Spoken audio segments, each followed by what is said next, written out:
falar sobre alimentação saudável, mas uma alimentação gostosa, nutritiva e que a gente não precisa comer glúten, açúcar e lactose o tempo inteiro, porque parece que a gente olha para os alimentos, já enxerga, já pula o glúten.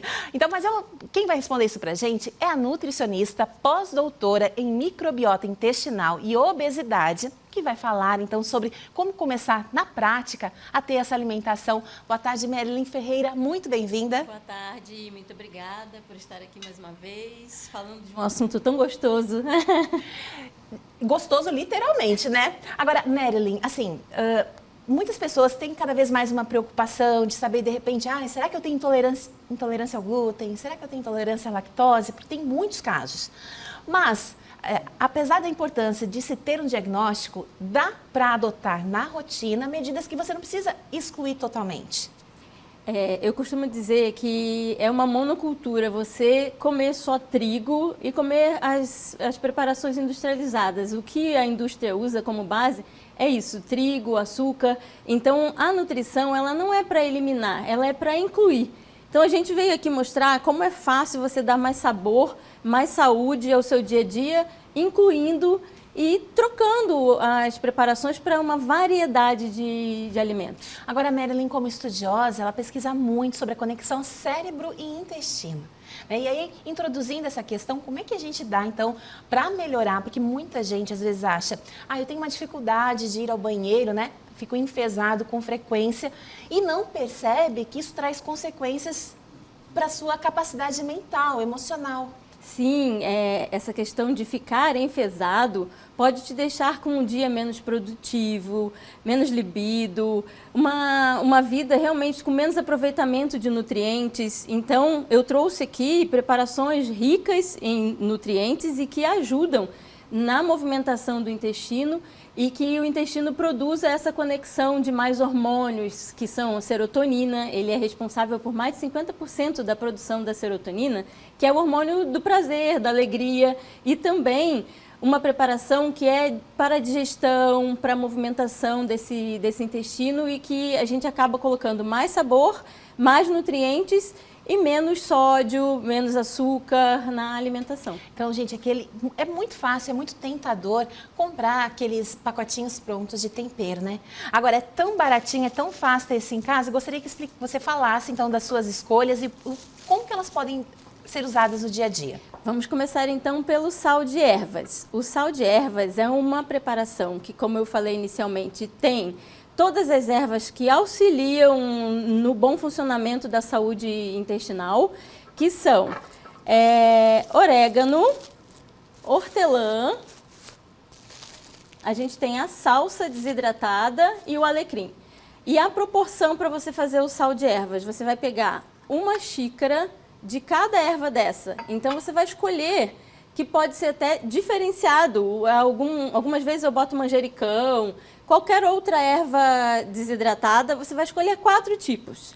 Ou se você até preferir, por exemplo, o orégano, que tem muita gente que gosta muito e já não gosta tanto do alecrim, que é mais forte, você dobra a quantidade do orégano. Então, você vai colocar 4 xícaras o total. E vai colocar somente meia xícara, e aqui eu tenho a proporção, né?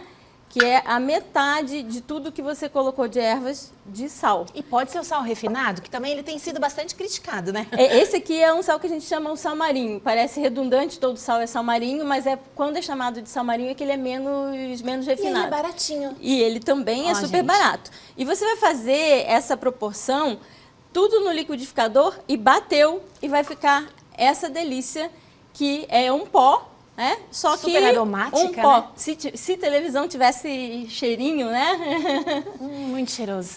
E ele vai substituir todos os temperos que você quiser colocar em carnes, aves. Pode fazer aquele ovo da manhã, né? Um ovo pochê e colocar por cima e temperar as saladas. As saladas ficam muito mais saborosas com esse temperinho que já é, além de saudável, gostoso, com menos sódio, porque a proporção de sódio é muito menor aqui. E eu desconhecia, então só vamos reforçar, olha só, orégano, alecrim, salsa e Hortelã, olha só, gente, hortelã, né? Que a gente costuma sempre associar algo doce, ao chá, enfim.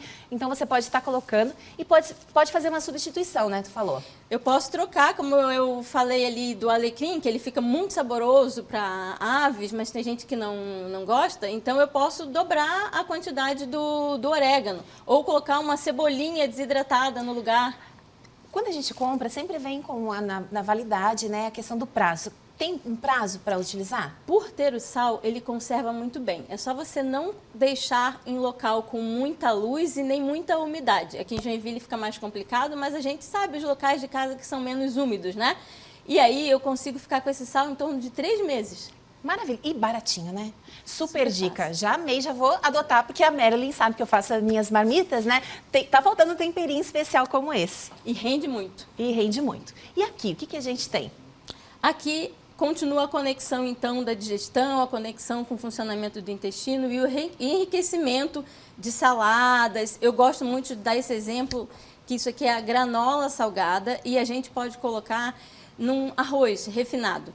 O arroz refinado, ele não tem mais a película dos nutrientes dele. E isso aqui é como se você, quando não conseguir fazer um arroz integral, estivesse recompondo alguns daqueles nutrientes perdidos. Deixa eu te perguntar, então. Tem diferença diferença entre arroz branco e aquele arroz parbolizado, aquele amarelo? O arroz parbolizado, a indústria tenta recolocar um pouco mais de nutrientes do que foi retirado no integral. Então, ele fica como se fosse o meio do caminho. Mas aí a questão das fibras, por exemplo, a indústria já não consegue repor. E aqui a gente tem. Ah, então se você também adora o arroz branco como eu, que eu confesso que eu tento equilibrar. Às vezes faço um pouco de arroz integral, mas às vezes fica duro, não fica no ponto como eu gosto. Eu vou sempre pro arroz branco. Então dá para incrementar, torná-lo mais nutritivo com granola. E fica mais saboroso. Essa granola a gente chama de granola salgada, porque é de sementes, né, grãos, e ela também é super fácil de ser feita. A proporção dela é de 2 xícaras de gergelim. Aqui a gente tem uma só, mas o gergelim é o único que vai dobrado, porque o gergelim, inclusive, é uma dessas sementes aqui que são das mais baratas. Então, isso faz render mais e ficar mais acessível. E tanto faz a branca ou a escura? Pode ser o escuro também. Pode ser. Tá? Então, 2 de gergelim, uma de semente de abóbora, uma delícia, né? E pode ser, a gente compra a abóbora, para não descartar a semente, dá para fazer no forno e depois aproveitar? Pode, você me fez lembrar agora o meu avôzinho, que ele adorava fazer esse aproveitamento e tirava uma a uma aquela casquinha para deixar a semente para a gente comer. Então pode ser também, já reaproveitar a semente da abóbora de casa. Porque a gente tem descascado pouco e ainda joga fora, né? Quando finalmente vai descascar não é lixo, coisa, né? Vira lixo. É alimento, exatamente, já podemos aproveitar. E também flores, né? Semente de girassol, 1 xícara de semente de girassol e 1 xícara de amêndoas laminadas. A amêndoa, eu acho que desses ingredientes é aqui um pouquinho mais cara, né? Isso, e você então pode até também, se quiser fazer uma proporção de dobrar cada um desses e não dobrar a quantidade da amêndoa, também é uma opção. É que a amêndoa, ela deixa um paladar mais adocicado, mais cremoso, então ela dá esse charme que a gente chama. Você vai fazer uma baguncinha gostosa de colocar todos esses ingredientes numa forma para ir ao forno e colocar 1 colher de café de açafrão, ou também chamado cúrcuma, que é anti-inflamatório, e 2 colheres de sopa de óleo de coco. Isso aqui, ele está assim por causa da temperatura, né? Estamos no verão, mas se você deixar na geladeira, ele vai ficar aquela gordura de coco que é branca. E aí pode ser com gosto, sem gosto, porque tem o óleo de coco sem gosto também, né? Com gosto fica mais adocicado também, né? Dá um paladar diferenciado, mas você pode escolher. O sem gosto realmente não altera nada. E 1 colher de café, a mesma colher do açafrão, de sal. O mesmo sal do sal de ervas, né? Você vai colocar o tempero, o óleo de coco e o sal por cima das sementes e vai fazer aquela mexida, deixar a mão colorida. Se não quiser ficar com a mão colorida, já tem que botar uma luva antes e levar ao forno por em torno de 20 minutos. O forno a 180 graus, porque não pode ser muito alto, porque é bem sensível aqui à torrefação. E você vai mexer a cada 5 minutos você vai mexer nessa mistura para poder igualar a torrefação. E aí vai sair Pronto. esse...